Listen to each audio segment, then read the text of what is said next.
ಕಾರ್ಯಕ್ರಮಕ್ಕೆ ನಾವು ನಮ್ಮ ನಾಯಕರಾದ ಕೃಷ್ಣಪ್ಪನವರು, ಪ್ರಿಯಾ ಕೃಷ್ಣ ಅವರು ಆದೇಶದ ಮೇರೆಗೆ ನಾವು ಸುಮಾರು ಬೆಂಗಳೂರು ಸುತ್ತಮುತ್ತ ಎಲ್ಲ ಸೇರಿ ಒಂದು 4-5 ಸಾವಿರ ಜನ ಬಂದಿದ್ದೀವಿ ಇಲ್ಲಿಗೆ.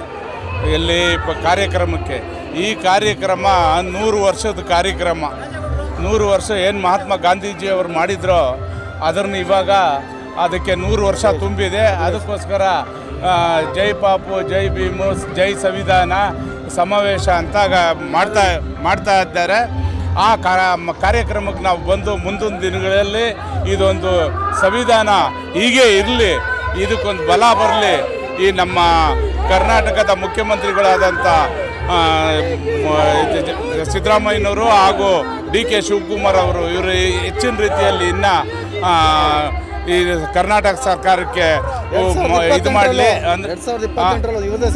ಅಲ್ಲಲ್ಲ, ಇವ್ರದ್ದೇ ಸರ್ಕಾರ ಬರಲಿ ಮುಂದಿನ ಎಲೆಕ್ಷನ್ಗೂ ಅಂತ ಹೇಳ್ತಾ ಈ ಒಂದು ಕಾರ್ಯಕ್ರಮಕ್ಕೆ ಸ್ವಾಗತ. ನಾವು ಬಂದಿರೋದು ಇದು ಒಳ್ಳೆಯದು. ಎಲ್ಲರೂ ಬಂದವ್ರೆ ಇಲ್ಲಿಗೆ, ಇಡೀ ಕರ್ನಾಟಕದಾದ್ಯಂತ ಜನ ಬಂದವ್ರೆ. ಒಳ್ಳೆಯದಾಗ್ತದೆ. ಇದು ಇದೇ ರೀತಿ ಮುಂದುವರಿಲಿ.